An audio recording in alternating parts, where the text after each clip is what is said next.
Hi friends, welcome to our channel. ఈరోజు veg biryani చేసుకుందాం.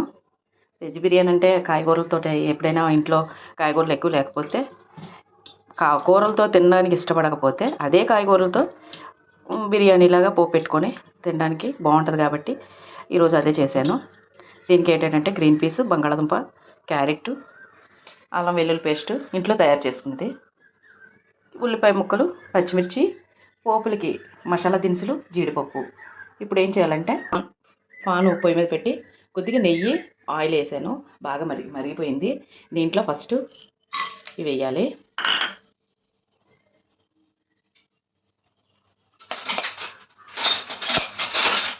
ఇవి కొంచెం అటు ఇటుగా మగ్గిన తర్వాత, కొంచెం వేగిన తర్వాత ఫస్ట్ ఉల్లిపాయలు కొంచెం పెద్ద ముక్కలే కోసాము. ఉల్లిపాయలు, పచ్చిమిర్చి వేసి కొంచెం వేగిపోయినాక వేగనివ్వాలి.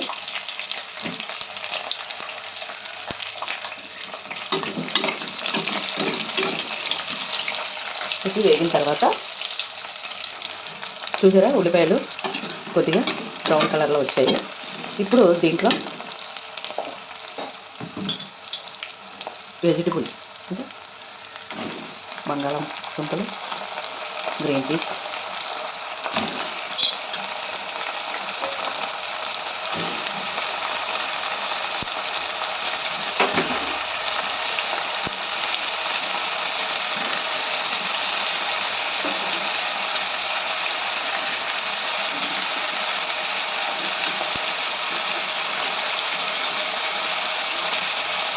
ఇది కొంచెం బాగా వేగేలాగా వేసుకోవాలి. కొంచెం ఎక్కువ వేగాలి.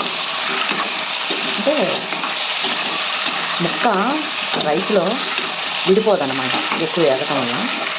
మనం బియ్యం ఉడికేసరికి ముక్క కూడా మెత్తగా వేగకుండా ఉడికినట్టయితే మెత్తగా మెత్త అయిపోద్ది. అదే బాగా వేగిన తర్వాత అప్పుడు మనం రైస్ వేసుకొని చేసుకుంటే ఆ ముక్క దేనికైతే ఉంటుంది అన్నమాట, ముద్ద అవ్వకుండా.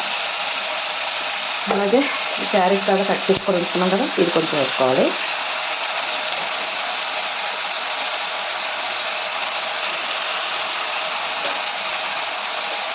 మంచి సువాసన వస్తుంది వేగుతుంది. కానీ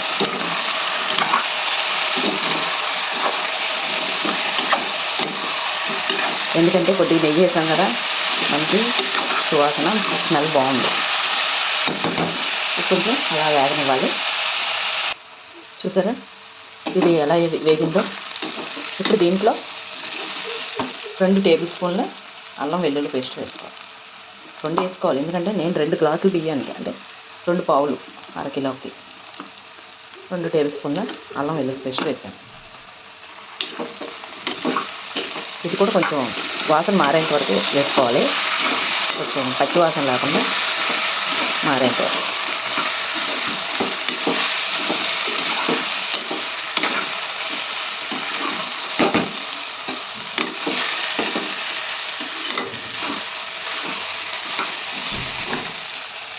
ఇప్పుడు ఒక 2 గ్లాసులు బియ్యం కడిగి ఉంచుకున్నాను. అది కడిగి ఉంచుకున్న బియ్యం 2 గ్లాసులు.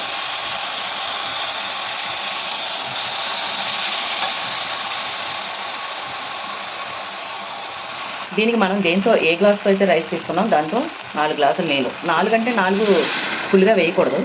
ఎందువల్లంటే కాయగూరలో కొంత వాటర్ కంటెంట్ ఉంటుంది కాబట్టి ఇది తగ్గించుకుంటే పొడి పొడిగా చక్కగా అంటుకోకుండా, ముద్దగా అవ్వకుండా బాగుంటుంది. చూసారా, ఇలా వేసి దీనికి సరిపడినంత సాల్ట్ వేసుకోవాలి. వేసుకొని విజిల్ పెట్టి, విజిల్ అయిన తర్వాత కొంత మూత తీసి ఆవిరి పోయిన తర్వాత మనం కొత్తిమీర, పుదీనా ఇలాంటివన్నీ వేసుకుంటే పచ్చి పచ్చిగా బాగుంటుంది. అదే ఇందులో వేస్తే ఉడికిపోయి టేస్ట్ మారిపోద్ది. ఎప్పుడు కూడా ఉడికి దాంట్లో వేయకూడదు. అవి పచ్చి పచ్చిగా తింటేనే టేస్ట్ చాలా. చూసారా ఎంత బాగా వచ్చిందో. దీనిపైన ఇప్పుడు కొత్తిమీర వేసుకొని పెట్టుకున్నాం.